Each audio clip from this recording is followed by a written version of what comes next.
Ciao, vi spiego chi sono loro. Volevo spiegarvelo perché ho messo un po' di foto ovviamente su Instagram, Facebook eccetera, e visto che un po' di gente mi ha chiesto oh ma cos'è, perché all'improvviso pubblichi foto di quei tre sarebbero loro, almeno lo spiegavo direttamente a tutti. Loro tre sono Instaminis ed è un'iniziativa che è nata su Instagram. Io l'ho scoperta per caso perché seguo The Baxter Bear, che è un orso americano che vive a Washington e che li ha ospitati nel mese di gennaio. Quindi appunto seguivo le sue foto, faceva tutte le foto da turista insieme a loro e ho cominciato a leggere le didascalie e ho scoperto che a fine gennaio iniziava un contest per cercare la famiglia ospitante, la host family come dicevano loro per febbraio, e questa famiglia avrebbe ospitato questi tre Instaminis di cui ora vi spiego nomi e avventure prima di passarle a un'altra famiglia e così via. Ho partecipato al contest con la foto che vi metto in sovraimpressione e ho vinto, quindi sono stata super contentissima. Nella foto per il contest bisognava dire e far vedere che cosa avresti fatto fare agli stamini mentre li ospitavi a casa tua e io praticamente ho fatto una composizione dove ho ritagliato una foto che ho preso da internet di loro tre, li ho messi davanti a foto quasi tutte che ho fatto io tranne una che è praticamente ve le metto tutte in sovraimpressione, un piatto di riso a forma di orsetto con scritto Italian food sopra. Poi una immagine non fatta da me di Venezia che dice che appunto il 22 e il 23 di febbraio andremo al Carnevale di Venezia. Una foto che ho fatto con tutta l'attrezzatura che sto usando anche adesso con scritto registi per un mese, perché alla fine vengono con me quindi mi aiutano anche in quello, e nuovi amici con un fotogramma preso dal video di Natale che è quello della cena con tutti gli orsi insieme. E appunto la foto è piaciuta tantissimo. Gli ultimi giorni di gennaio mi hanno scritto che me li avrebbero inviati. In realtà poi in soli 3 giorni è arrivato il pacco dall'America, velocissimo, cioè io praticamente da qui se spedisco qualcosa in un posto vicinissimo ci mette 2 settimane, in realtà il pacco dall'America della FedEx è arrivato subito. E dentro ho trovato l'altra parte di spiegazione della storia che adesso vi faccio vedere. Praticamente un bambino austriaco che vive a Vienna e si chiama Tobias ha inventato questa cosa di creare 50 pinguini che sono fatti praticamente come lui e inviarli in giro per il mondo. Questi pinguini avevano l'obiettivo di girare per il mondo e poi tornare da lui con magari le cartoline di dove erano stati o comunque con le persone che gli avrebbero raccontato cosa avevano fatto vedere. Di questi pinguini però di molti si sono perse le tracce perché poi non hanno sempre scritto ai proprietari eccetera. Lui, che si chiama Mr. Buttons, è il pinguino di Instagram ed è questo appunto che ha lanciato il passaggio di famiglie ospitanti, quindi è stato da Baxter a gennaio e a febbraio adesso è da me, e a lui si sono aggiunti poi Mini Baxter e Teeny Jude, che invece è questo orsettino qui, e Mini Mookies, che sono un po' i fratelli minori, nel senso che comunque questo sarebbe il mini di Baxter e questo di Mookies, che entrambi sono su Instagram.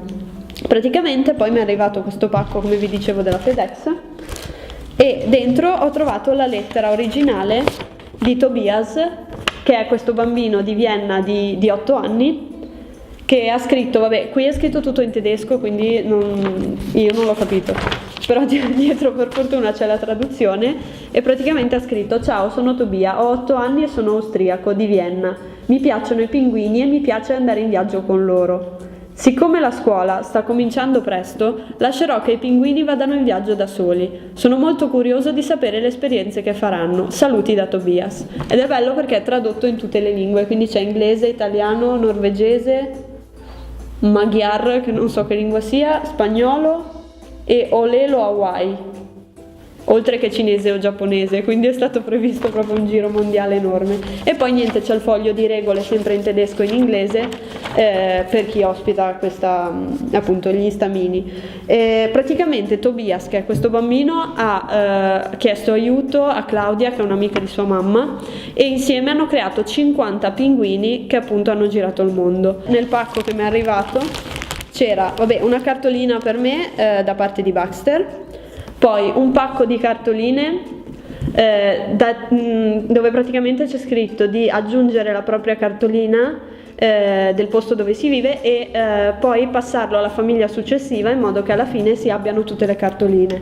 Infatti qui ci sono quelle di Washington, di Baxter,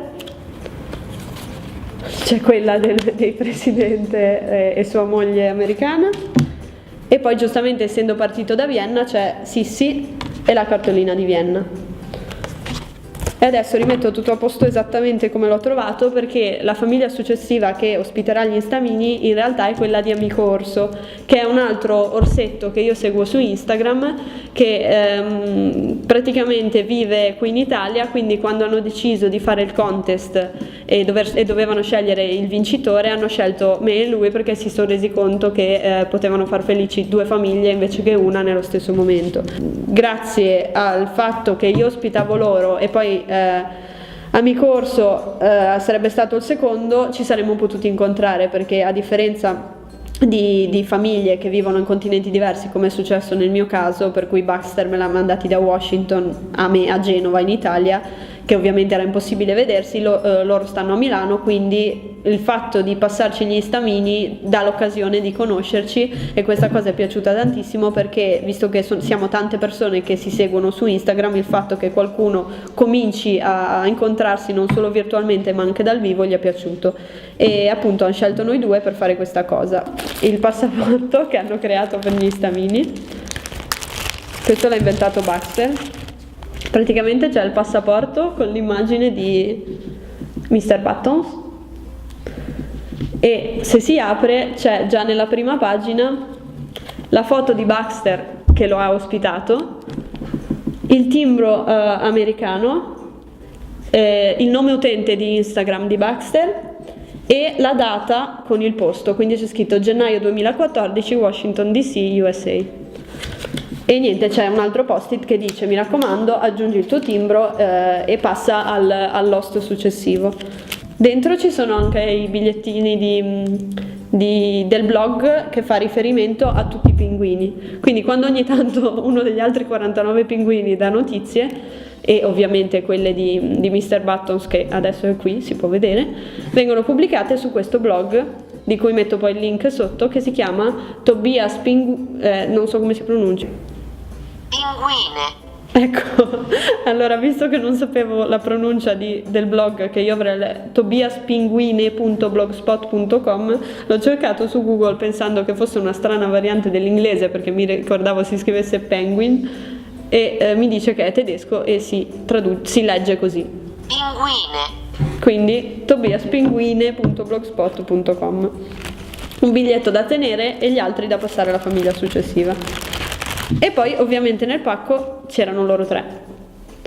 Quindi le regole fondamentali per diciamo essere scelti nel contest e che poi ti impegni a rispettare sono: allora, fare almeno 3 foto alla settimana da pubblicare su Instagram e poi spedire appunto all'indirizzo email di riferimento del blog, e poi fare a fine mese un altro contest che scelga la famiglia successiva. Ora, nel mio caso non lo devo fare perché sappiamo già che la prossima famiglia è quella di Amico Orso, però Amico Orso a fine mese dovrà per esempio fare un altro contest come quello a cui ho partecipato io, per vedere a chi saranno affidati ad aprile. Cosa hanno già fatto gli stamini? Mi guardo Instagram, che sennò tutto non me lo ricordo. Allora, il primo giorno, vabbè, ovviamente hanno fatto la foto di siamo arrivati con un po' di orsico a casa e niente, quindi hanno dato il loro benvenuto.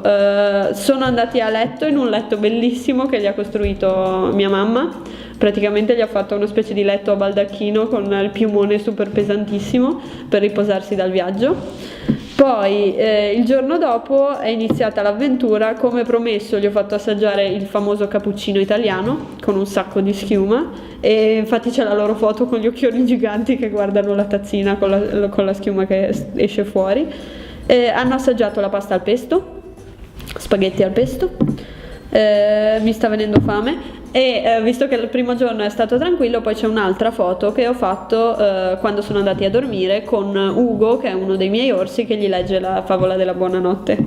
Il secondo giorno è stato il più impegnativo perché abbiamo preso il treno e siamo andati all'inaugurazione dell'anno accademico dell'Università di Genova.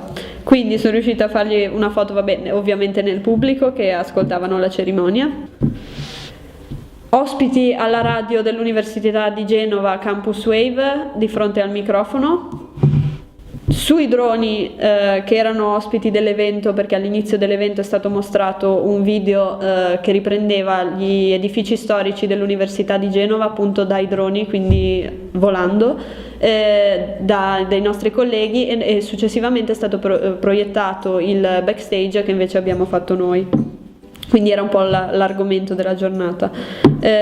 Dopodiché hanno fatto la foto con le trofie al pesto perché abbiamo mangiato fuori. Il giorno dopo, weekend, siamo riusciti a fare un giro a Chiavari, quindi siamo andati da Vittorio, che è un'osteria che fa da mangiare veramente benissimo.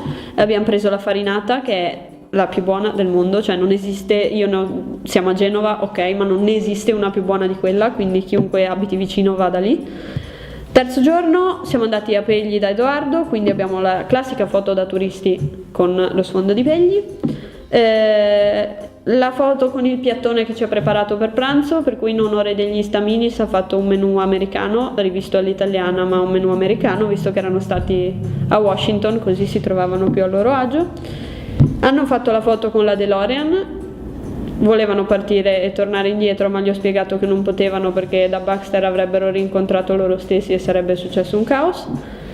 E poi la foto con Topino, che è un simpatico topino con il cappellino da notte sotto le coperte che dorme. E le altre non lo so, per cui vedremo, abbiamo ancora 3 settimane prima che partano. Praticamente ognuno alla fine ha la sua personalità. A me sembra che Mr. Buttons sia quello un po' più responsabile, anche se in realtà è il più piccolo. È leggermente più cicciottino degli altri perché gli piace la pappa, però è il più piccolino. Mentre questi due sono quelli più casinisti praticamente, per cui sono quelli che quando vanno a dormire non possono stare da soli e deve dormirci in mezzo Mr. Buttons perché sennò gli altri fanno caos. Vogliono sempre giocare.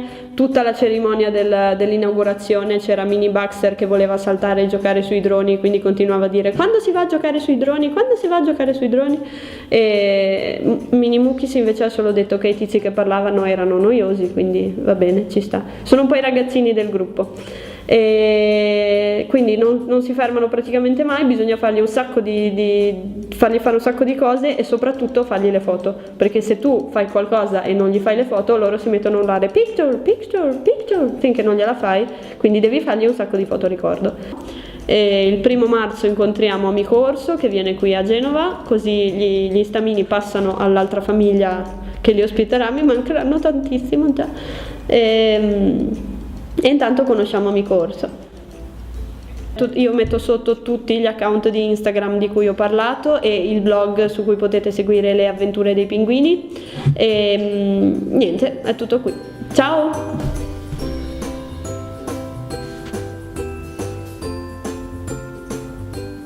A proposito, sono stati anche in discoteca.